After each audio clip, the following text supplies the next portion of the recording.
your attention, please. We're getting ready to get underway here.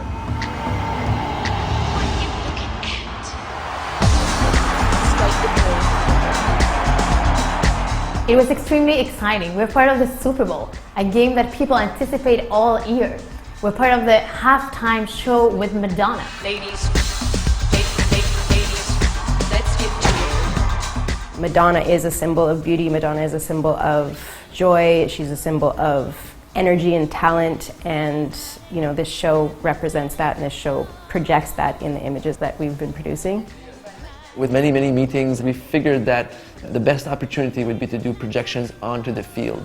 Madonna liked the idea a lot, and the Super Bowl backed it, and everyone was really happy with that. So we went from there, and we started designing different concepts of content, so different looks for different songs. So for me, it was more about doing some research, looking at her previous shows. Always interesting to see what was done for that song specifically, and then try something different. When this is approved, we go into the production phase. The production phase is when the direction is extremely clear, so we're ready to take the animation forward. For example, do we do a shoot?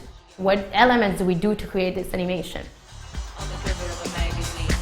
So behind the production of these famous songs, we had a great team. We had a team of designers like Alia, Tariq, among others, animators, Adam, Katie, Aude, our content manager, François Desrogers, multimedia director, Pam, and Saki as the overall creative director. So I guess the first big challenge was to figure out a way to make this Super Bowl an extravaganza, to really stun the audience and to make something very different. There was a great team on board, so there was Bruce Rogers that designed the whole stage, Al Gordon that designed the lighting, there was Ricky from Touchdown Entertainment, Jean-François Bouchard at Cirque du Soleil, Michel Laprise was the co-director with Jamie King on the project, Lawrence from the Super Bowl, and a whole team of very talented people.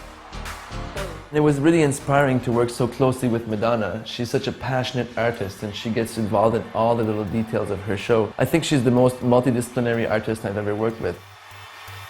As we're conceptualizing the show, we had to think of what's happening on the field projection, and we had to think about what's happening on the LED floor of the stage, as well as the LED ribbons that wrap the whole stadium. So it's really a matter of thinking in an integral way, and then working very closely with Al Gordon for the lighting, because all these visual elements kind of synchronize together.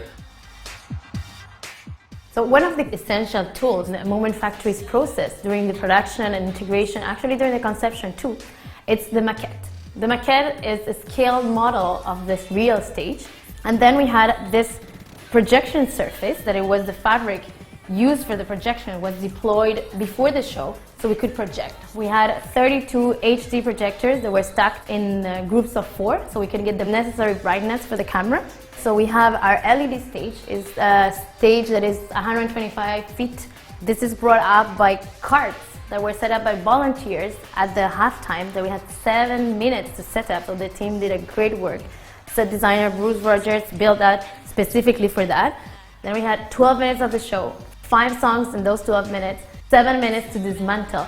So there's a lot of adrenaline involved from all the team.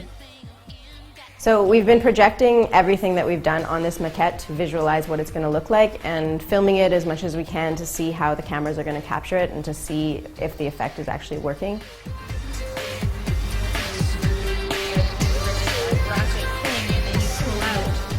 Oh, the stage is 3D. Oh, and maybe this is really there too. Can we see a picture of the other one? Yeah, and there's also a big group on the music. And what's going to be interesting, since we're more doing the show for TV than for the people who are going to be watching it live, we're going to be making a lot of trompe-l'œil effects. So we're going to fake 3D with that projection on the field. The TV is most of the time going to be focused on Madonna.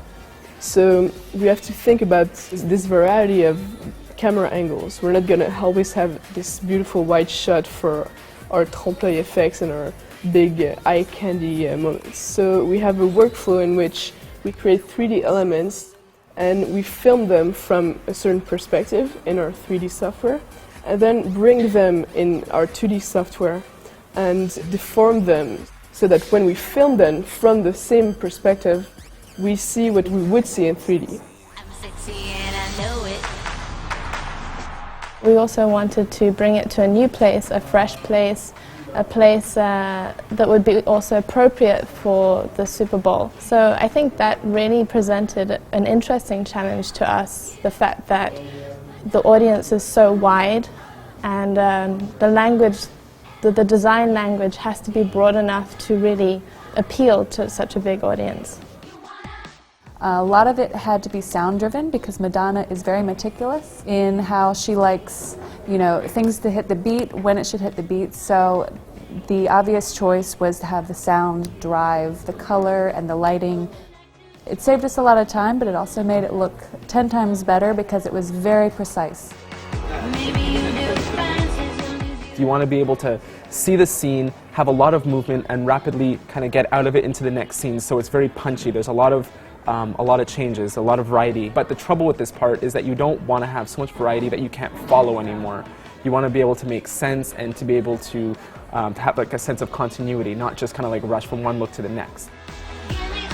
So then, when this process is finished, we have our famous integration, which is the most challenging moment of the process, but it's the most amazing one at the same time. Super Bowl! This is when we go on site and we see the set and the space for the first time. We were set on a production office on a trailer. There was a great vibe. I mean, everyone was happy to be there. We were pushing our limits a bit, but in a good way. We just jumped from trailer to trailer, going to Hamish Hamilton from the camera team, sitting down, reviewing the maquette. Okay, do we put the camera here? Do we put it there? No, here she's changing, so we need a transition and focus on the content. It's little stuff which makes a difference in the show.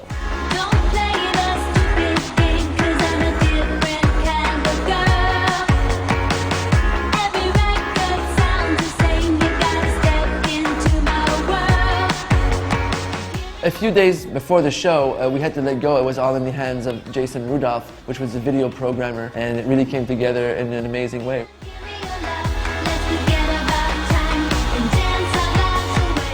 So finally we're there, we're on the field, sharing this moment with the whole people in the audience and the people in their houses and their families and friends, and people really think that we projected on the field. So it was great to see that live.